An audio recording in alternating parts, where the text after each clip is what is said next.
Digital মার্কেটাররা ইদানিং আমাদেরকে কিছু ভুলভাল বোঝানোর চেষ্টা করতেছে। যেমন ওনারা ফার্স্টেই আপনাকে জিজ্ঞাসা করবে যে আপনি যে ইতিপূর্বে বুস্টিং করেছেন, আপনার এখানে কি বুস্টিং করেছেন না অ্যাড ক্যাম্পেইন করেছেন?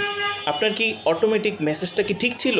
আপনি মনে হয় টার্গেটেড অডিয়েন্সটা ঠিকমতো সিলেক্ট করতে পারেন নাই, আপনি মনে হয় মেল ফিমেল এটা ঠিকমতো দিতে পারেন নাই, বয়সটা ঠিকমতো দিতে পারেন নাই, এরিয়াটা মনে হয় ঠিকমতো সিলেক্ট করতে পারেন নাই, আপনি মনে হয় এগুলো উল্টাপাল্টা করেছেন। মানে এইভাবে কত কিছু বলবে, তারপর বলবে আপনি মনে হয় রিটার্গেটিং করেন নাই, লুকে লাইক অডিয়েন্সটা ঠিক করেন নাই। মানে আলটিমেটলি আপনাকে বোঝাতে চাইবে যে আপনি যে বুস্টটা করছেন এটা আসলে কিছুই হয় নাই, আমাদের কাছে আসেন, সব কিছু আমরা ঠিক করে দেবো এবং আপনার মানে রাতারাতি সেল টেল এসে বড় হয়ে লোক হয়ে যাবেন। পরে 2-3বার তাদের কাছে যাবেন, কিন্তু আলটিমেটলি আসলে আপনার কোনো ফায়দাই হবে না। এখন কথা হচ্ছে, চলুন আমি আপনাকে আসল কথাটা বলি। আসল কথা হচ্ছে, একজন অভিজ্ঞ ডিজিটাল মার্কেটার এগুলো সব কিছু মেনটেন করতে পারেন, এটা বাস্তব। এবং সেই সাথে ওনার অভিজ্ঞতার আলোকে কোথাও বয়স কম দিতে হবে, বেশি দিতে হবে, কোথায় মেল দিতে হবে, ফিমেল দিতে হবে, টার্গেট অডিয়েন্সটা কতটুকু সিলেক্ট করতে হবে, ইত্যাদি ইত্যাদি বিষয়গুলো মেনটেন করতে পারেন। কিন্তু আপনিও তো এটা জানেন, আপনি যদি ইন্টারফেসগুলো বুঝেন এবং নিজে থেকে এটাকে মেনটেন করতে পারেন, কোনো সমস্যা নেই। আপনার বুস্ট আর ওনার বুস্ট কোনো পার্থক্য হবে না। আলটিমেটলি 10% 20% হয়তো বা এদিক সেদিক হইতে পারে, যে ওনার কাছ থেকে আপনি করাইলে হয়তো 10% 20% অভিজ্ঞ লোকের কাছ থেকে করাইলে এটা আপনার ভালো হবে, কিন্তু খুব যে আহামরি কিছু হয়ে যাবে বিষয়টা এমন না। তো এখন কথা হচ্ছে, তাহলে আমরা কেন একজন ডিজিটাল মার্কেটারের কাছে যাব? নাম্বার 1, একজন ডিজিটাল মার্কেটারের কাছে যাব কারণ আমার সময় নেই। আরে ভাই, আমি নিজে আমার বিজনেসের সব কিছু ইম্পোর্ট করি, তারপর ডেলিভারির জন্য প্রস্তুত করি, প্যাকেজিং করি, এত কিছু করার পরে আবার আমার ডিজিটাল মার্কেটিংয়ে টাইম দেওয়ার সময়টা কোথায়?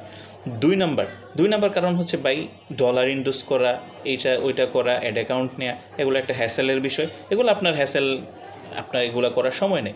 3 নাম্বার যে বিষয়, সেটা হচ্ছে অ্যাডসটা কন্টিনিউ করার পর অ্যাডসের যে রিপোর্টিংটা, আসলে রিপোর্টিংটা দেখে বোঝা এবং পরবর্তী অ্যাডের যে সিদ্ধান্ত নেওয়া, এইটা আসলে ভাই আপনার এত অ্যানালাইসিস করার টাইম নেই।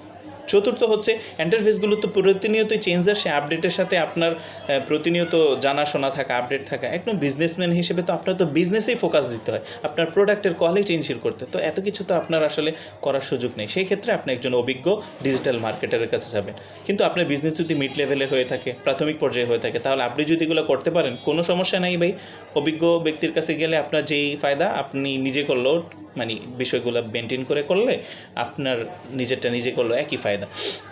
তারপর যে বিষয়টা, সেটা হচ্ছে আপনার অনেক ক্ষেত্রে আমরা ব্যবসার প্রিন্সিপালস বুঝি না, যার কারণে আমাদেরকে সমস্যায় পড়তে হয়। ব্যবসার প্রিন্সিপালস ভাই আপনাকে বুঝতে হবে। ব্যবসার প্রিন্সিপালস বুঝে যদি আপনি বিজনেসটা করেন, তাহলে আপনি লং টাইমে ফেসবুকে বিজনেস করে আপনি সামনে কেরিয়ার করতে পারবেন। ব্যবসার প্রিন্সিপালস হচ্ছে আপনি কত টাকাটা কিনলেন, কত টাকা বিক্রি করবেন। আপনি যে প্রোডাক্টটা কিনতেছেন বা বিক্রি করতেছেন, ওইটাতে মিনিমাম আপনাকে 600 টাকা লাভ রাখতে হবে।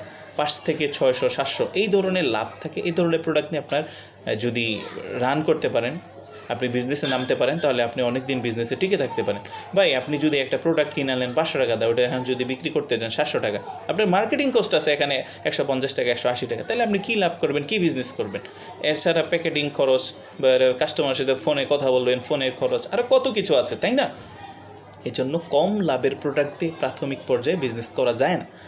আপনি একটু দামি, মানে বেশি লাভ করা যায়, একটু দামি প্রোডাক্ট, ওগুলো দিয়ে বিজনেস করতে পারবেন এবং লং টাইমে ব্যবসা করতে পারবেন। কিন্তু আমাদের মধ্যে দেখা যায় 500 টাকা দিয়ে প্রোডাক্ট আনছে, 700 টাকা দিয়ে বিক্রি করবে।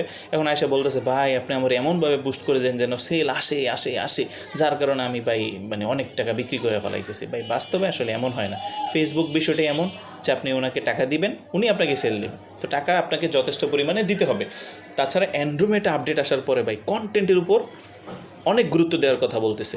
যেমন আগে আমরা বলতাম যে টোটাল বাজেটটা আপনি মার্কেটিংয়ে দেন, কিন্তু এখন না, আপনার 40% বাজেট আপনি দিতে হবে কন্টেন্টের উপর, অথবা 50% to 50%, অর্ধেক টাকা মানে কন্টেন্ট তৈরি করতে দিতে হবে, কন্টেন্টের খরচের জন্য রাখতে হবে, আর অর্ধেক টাকা মার্কেটিংয়ের জন্য রাখতে হবে। যেমন কন্টেন্ট মানে হচ্ছে একটা সুন্দর ছবি। দেখেন না, ঘরের বাজার কত সুন্দরভাবে ছবি উপস্থাপন করে, প্রাণ কোম্পানি কত সুন্দরভাবে উপস্থাপন করে, সারা, ইলিন, আলহিবা, ওরা অনেক সুন্দরভাবে মানে ছবিগুলো উপস্থাপন করে না?